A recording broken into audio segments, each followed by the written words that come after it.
All right. Hello, everyone. Happy Thursday. Okay, so I just made the most ridiculous mistake. I go live, I streamed this from Zoom, and I was on my Zoom thinking I was live talking to you guys, and then I realized I didn't click the button that I needed to click on Facebook to connect this and make it go live from Facebook. It's a whole process. But anyways, let's redo this from the beginning. I had one of those moments because I shows I'm live on Zoom, but then I have to connect it through Facebook. It's a whole process to go to do this. But anyway, thank you so much, everyone, for joining me today. Today, what we're going to be talking about is how to improve your metabolism during perimenopause and menopause. I think this is a really important topic for all of you to understand what's going on with our bodies during this time and what things we can be doing to improve our metabolisms during this time. So for those of you that are watching live, please say hello in the comment section. Let me know that you're here so I don't feel like I'm talking to myself. And then, of course, if you have any questions, please let me know. Before I go into the training, today is the first day that you'll be able to register for my free masterclass. I'm running it next week. So the master classes are a little bit different than the live trainings that I do here in Facebook. You have to sign up for them.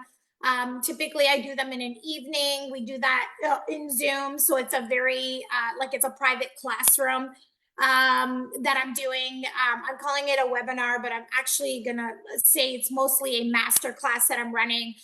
So that'll be next week, Wednesday. The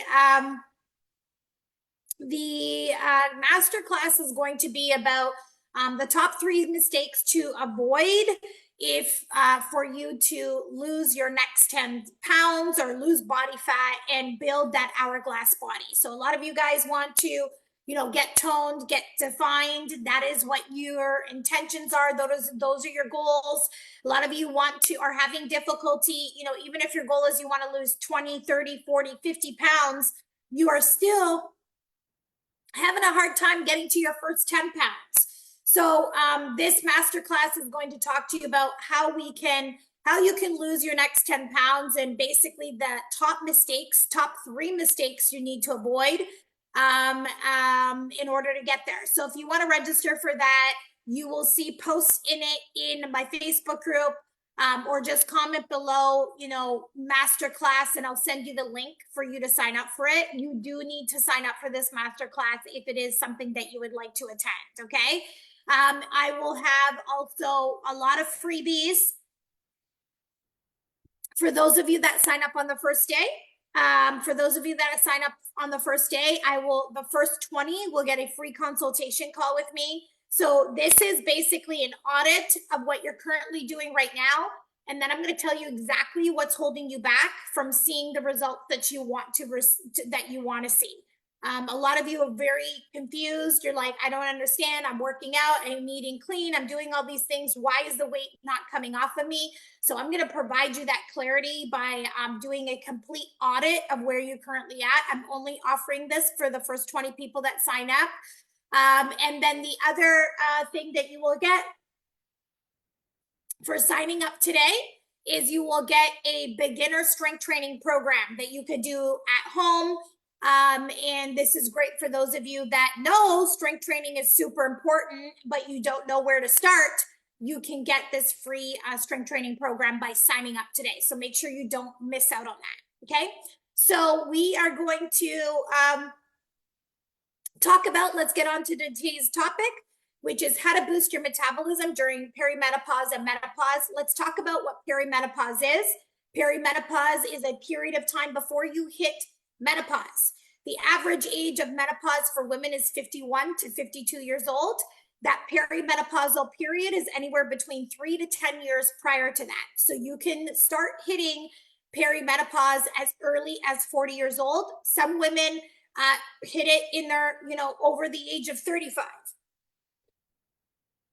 It'll just depend on you and that individual person when they start perimenopause. Menopause is the day that you have gone 12 months without a period. That is menopause. The day after that is considered postmenopause. So that period of time after that. So symptoms can be seen. Some women experience perimenopausal symptoms before they hit menopause because of the decline of estrogen and progesterone levels that is happening, and also testosterone levels are declining during that time period. And some women experience symptoms after they've hit menopause. Some women can still experience symptoms up to 10 years after they've hit menopause. So this topic for your metabolism is crucial for women in their 40s, 50s, and 60s and beyond, because our metabolism is foundational to how we look, feel, and function. And as many as you know too well, it's something that starts to feel harder to manage as we age. So today I'm going to cover what a metabolism actually is, why it seems to slow down as we enter perimenopause and menopause, and the steps that you can take to reignite and boost it to make it work in your favor for successful fat loss and overall health. Okay. So first of all, let's talk about what is your metabolism. So let's start defining what that is. In simple terms, your metabolism is the process by which your body turns food into energy. It's everything that's happening inside of us, that allows us to think, move, digest, breathe. Think of the metabolism as like a campfire. Okay, our body uses the fuel from the food to keep that fire burning steadily, giving us the energy we need for everything, even when we're at rest. Okay, I often hear women say, I have a fast metabolism or I have a slow metabolism. And what they're describing is really how quickly their body burns fire. Okay, a fast metabolism is like a well-fed, roaring campfire. It burns fuel or calories quickly. It's generating a lot of energy. On the other hand, a slow metabolism is like a smoldering fire that conserves energy and burns fuel very slowly. I know we use the term a slower metabolism, but a lot of times this is called a metabolism that has been like metabolically adapted. Okay. Now, when we talk about our basal metabolic rate, okay, so this is our BMR. What we're referring to is the calories our body burns just to keep that fire at a basic level. So what we use for things like breathing, heart rate, organ function, and other bodily functions, okay? Now, our total daily expenditure, so this is our TDEE, breaks down into several components, each playing a distinct role in how we use energy, okay? Approximately 70% of our calorie expenditure comes from that basal metabolic rate. So the energy our body uses at rest for essential functions, like I said, breathing and circulating blood. Now, next, 15% is attributed to what we call non-exercise activity thermogenesis. So this is called NEAT, which includes a little movements that we do throughout the day, like walking or even gesturing like I'm doing right now. I'm Italian, so I'm using my hands a lot. 10%, so the thermic effect of feeding, that is the energy used to digest and process foods, accounts for 10%. And surprisingly, only 5% of our calories burned comes from exercise, okay?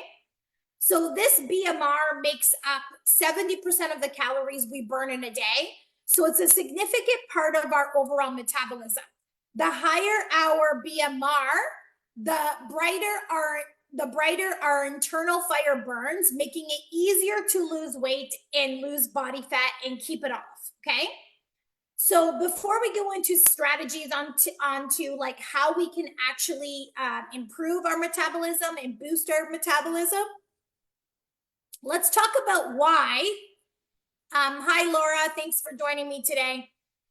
Let's talk about why does our metabolism slow down. So why does this fire start to smolder as we enter perimenopause and menopause? Unfortunately, as our hormones shift, so does our metabolism. And here are some of the main reasons why. Okay, so first of all, the decrease in estrogen. Estrogen helps keep cortisol, our stress hormone, in check. As estrogen levels decreases, we become more sensitive to stress and cortisol levels rise. This excess of cortisol acts like water on a campfire. It dampens our metabolism and promotes fat storage, especially around the belly area. So this increase, number two, this increase in cortisol is meant to help us deal with short-term stress. However, in perimenopause and menopause, our bodies often get stuck in this state of flight or fight due to constant stress, poor sleep, and a lot of yo-yo dieting that a lot of women do. High cortisol levels signal our body to hold on to fuel, making it harder to burn calories and resulting in fat storage. The other thing that is happening is the loss of muscle mass, okay? Muscle burns more calories than fat, even at rest, okay? So as we age, we naturally start to lose muscle. This happens because of the decline of estrogen. So we start losing estrogen and also testosterone levels, which also make it harder to maintain and build muscle, which means fewer calories are burned at rest. The other thing that happens is we start to also become more insulin resistant. So as estrogen decreases, many women become more insulin resistant. This means the body struggles to manage blood sugar levels, leading to fat storage and making weight loss more challenging. High cortisol levels can worsen this effect as it prompts the body to release sugar into the bloodstream, raising insulin and leading to fat storage, okay? So these are the main reasons why our metabolism starts to change during perimenopause and menopause. Quite frankly, it's because of the decline of hormones that is happening during this time frame and our inability to deal with stress like we used to, because estrogen and also progesterone help us deal with stress. And now, you know, when we don't have those hormones working for us anymore, we need to do things naturally to mimic what estrogen and progesterone used to do for us in terms of helping us deal with cortisol levels. So how can we boost your metabolism during perimenopause and menopause, or even post-menopause, okay? So the first thing that we need to do is we need to be eating enough calories. We need to stop dieting all the time. Okay, I know this is your first instinct is like, I need to lose weight, so let me cut my calories, let me cut my calories, let me cut my calories. But long-term low-calorie diets can really slow your metabolism because the body adapts to conserve energy. Think of it as throwing too few logs onto the fire. The flames will shrink. Like imagine like you got a fire going, a campfire going, and you only throw one log. Well, that's not going to last very long. The flames are not going to be as large as if you had, 5 or 6 logs on that fire. We need to give our bodies enough fuel to keep that fire burning. So we want to aim to be eating enough calories to support your activity level and avoid extreme calorie cuts. If your goal is fat loss, then we do designated fat loss periods, like short fat loss periods, so that we're not making the body adapt, okay? The next thing that you can do is increase your protein intake. So protein is essential for muscle maintenance. And since muscle burns more calories than fat, it's vital for a healthy metabolism. So we want to be aiming for around 1 gram of protein per 1 pound of ideal body weight. So what does this mean? If you're a woman that's about 180 pounds and you'd like to get about to 150 pounds, you should be aiming for about 150 grams of protein per day, okay? Protein also has a higher thermic effect of feeding. Remember we talked about earlier the higher thermic effect of feeding of food. So what that means is that your body is actually burning more calories digesting protein compared to carbohydrates and fats. So for example, protein, if you're consuming protein, anywhere between 15 to 30% of the calories that you consumed are burned when you are eating them because it's harder to process. It takes more energy to break down protein. So if you're having 100 calories of protein, you're burning 15 to 30% of that in the digestive process. However, when we look at fats and carbs, that only counts for about 5 to 10%. So if you're having 100 calories of fat or 100 calories of carbs, you're only burning about 5 to 10 calories during that digestive process. Okay, hopefully that makes sense to you. So what in terms of getting more protein into your diet, you'll start by aiming to get about 30 grams of protein per meal, and make sure you're also including protein in your snack. So if you had 4 meals, that's already 120 grams of protein.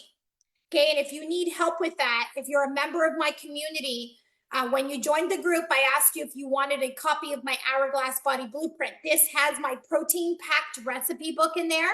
It actually has 12 free resources in there. So in there, you can find my protein packed recipe book. You'll also get a resource that says fueling fat loss with protein, that has a list of protein sources that have 30 to 40 grams of protein in there, so that you can get more protein into your diet. Okay. Now, the next thing that we want to be doing to boost your metabolism is to focus on strength training. I am talking to so many of you, and a lot of you are still doing cardio.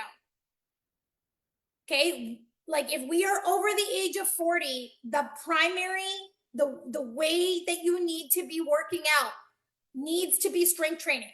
This needs to be non-negotiable for you, ladies. Okay, resistance training is so important, especially for women over 40. Like cardio is for heart health. It's a cardiovascular workout. Don't think that cardio is more superior to strength training when it comes to fat loss. It is not. Okay, and the reason being is because it all relates back to your metabolism. Cardio, you're only burning calories during that time frame. Remember what I said earlier in terms of how our body burns calories? 70% comes from the basal metabolic rate. And the only way that we can increase your basal metabolic rate is by building more muscle on your body.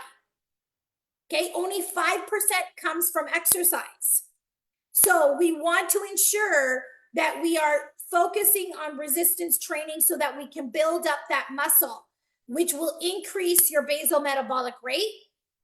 And that is because also muscle burns more calories at rest than fat and anything else in your body.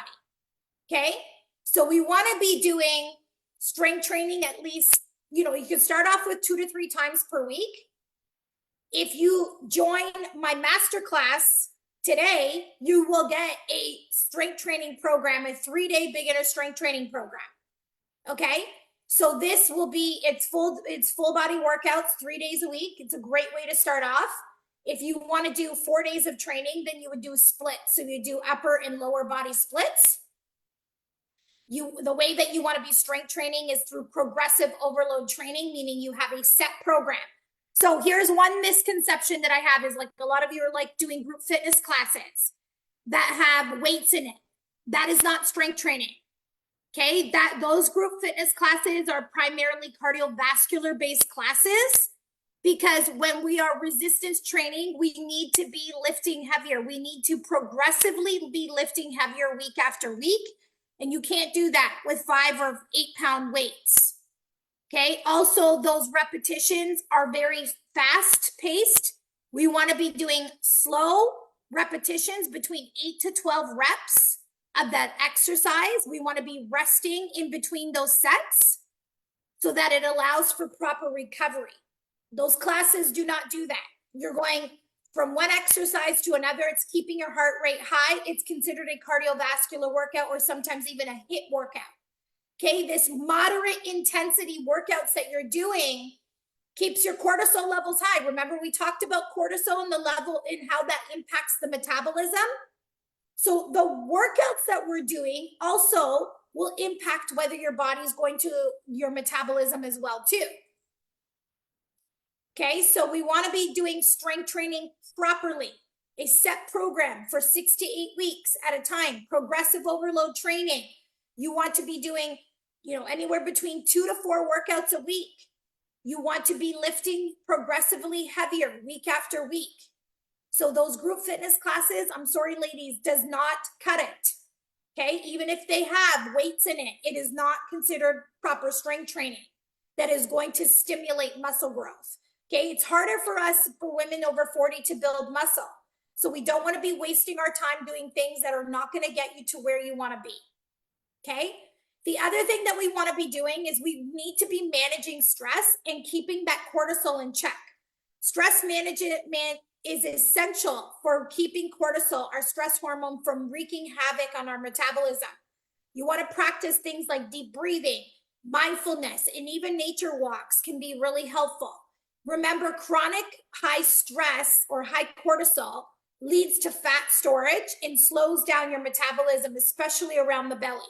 So when we keep our stress under control, we can create a better environment for fat loss and really support our metabolisms. The other thing that we want to be doing is prioritize your sleep. Okay, I did a whole training on this a few weeks ago. If you go to the guide section in our group, I did a whole training, or just comment sleep training below. We'll send you the link to the training on how to get better quality sleep. You want to be aiming for at least 7 to 8 hours of sleep per night. And, you know, poor sleep not only raises cortisol levels, but we know that poor sleep also makes you more insulin resistant, which is already something that we're already battling with as women over 40 going through this perimenopause and menopausal transition. Okay, so for sleep, we want to aim for about 7 to 8 hours of sleep per night. And we want to also make sure that we are setting up a good sleep routine before bed. You know, there's a routine that you can do. We want consistent bedtimes. You can go back to that training and watch it to see how we can get better sleep. The other thing that we want to be doing is in our foods, we want to load up on a lot of vegetables and fruits. So we want to get enough fiber in our diets, okay? Fiber fills us up. It supports our digestion and it helps reduce inflammation. It also helps regulate imbalanced blood sugar levels, reducing cravings and stabilizing insulin. So try to include veggies and fruits in every meal to keep blood sugar stable and provide essential nutrients and supports your metabolism, okay? The other thing that we want to be doing, which I see so many of you ladies do, is stop skipping meals, okay? Especially breakfast, okay? When we skip meals or we go prolonged periods of time without eating, it increases our cortisol, making it very difficult to manage your weight.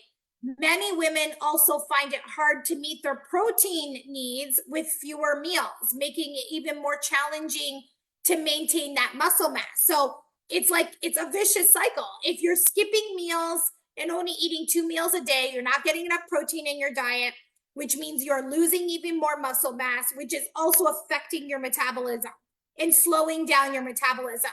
So we want to be having meals, you know, every 3 to 4 hours. You know, have a breakfast, have a lunch, have a dinner, have a snack in the evening, or have 2 snacks throughout the day. This will help regulate your blood sugar levels. This will help you get your protein in that is required to get in throughout the day.